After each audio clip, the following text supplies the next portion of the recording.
But also to give us more insights in terms of what this meeting between Joe Biden and the Japanese Prime Minister Fumio Kishida, of course, means. We are joined in by Mr. Tomohiko Taniguchi, who's joining us live from Tokyo. He's been a former special advisor to the cabinet of the former Japanese Prime Minister Shinzo Abe. So thank you very much indeed for taking time out and speaking to us here on WION. The first question that I want to ask you is, this is a pretty difficult time for the whole world. We're just emerging from the COVID-19 pandemic. There's a war that is raging in Ukraine. And the American president is, of course, in Tokyo for the crucial Quad summit. How do you look at this visit by the American president and also the Quad summit that is slated to be held tomorrow? I am afraid that your sound is terribly howling. Would you like to state that question again, please? Right. We'll try fix the audio issues that we seem to have had with you.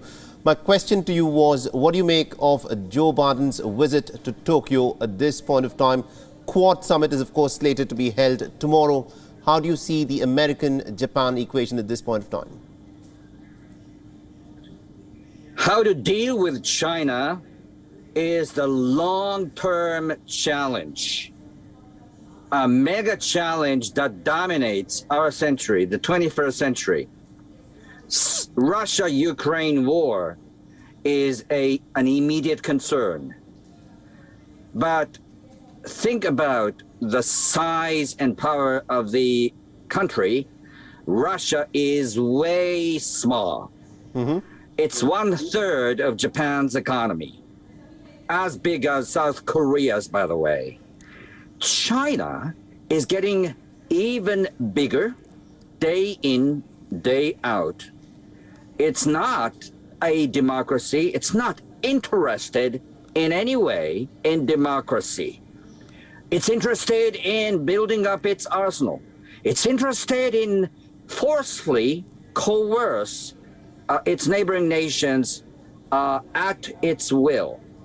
And it's trying to rewrite status quo at its will. That's the trend that the United States and Japan should stand firm against. Right. And then Joe Biden must show that the United States is willing to do that, together with Japan and other members of the Indo-Pacific region. That's why the United States president has made a tour in South Korea and in Japan. Absolutely indeed. Now, Quad is not a military alliance. AUKUS is. My question to you is, Quad is essentially a forum that was brought into existence to try and counter the belligerence of China. But do you think Quad, which is not a military alliance, is going to be effective in countering China? Quad, the beauty of Quad is self-evident. It's a gathering of transparent, responsible, democratic governments.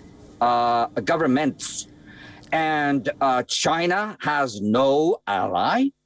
It's got no partner. It's got no friends, may I say so.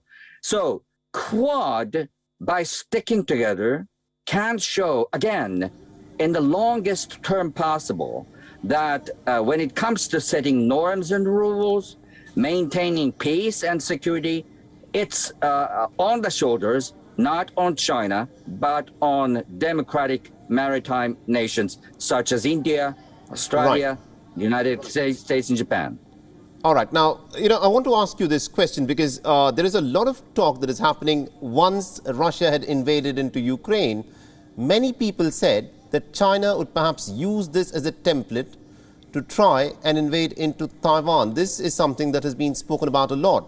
But the question that I want to ask you is, China's economy effectively relies on exporting the goods that it produces. Do you think China would be willing to get into some kind of a military adventurism and risk isolation and risk losing out the markets to which it exports its goods?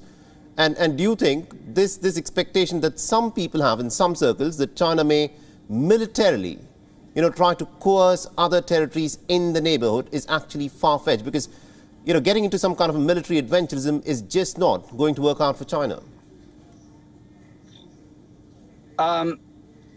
It is not a hypothetical theory. It is written on the wall. It is engraved in the stone. It is no longer a question whether or not China is going to invade Taiwan.